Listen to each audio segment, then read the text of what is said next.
po ang aming pasasalamat sa ating lahat. Kaya bago po tawagin pa, ito po ay pinangungunahan ng Diocese of Pasig, Diocese of Cubao,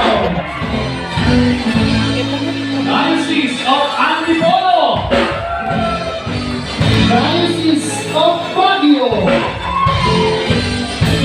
Diocese of Malolos, Diocese of Paranaque,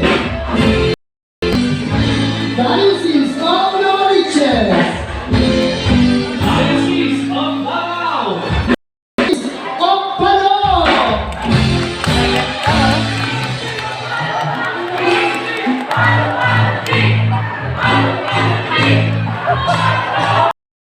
Palo-Palo G. Alam kami Palo G.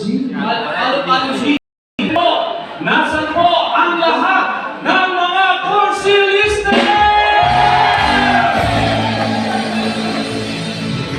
Okay na ba? Pag sigaw namin ang kusilisa, tatalipan natin yung mas malakas na sigaw na may kasama ang parang-parang. Okay na po ba? Nasaan ang mga kusilisa?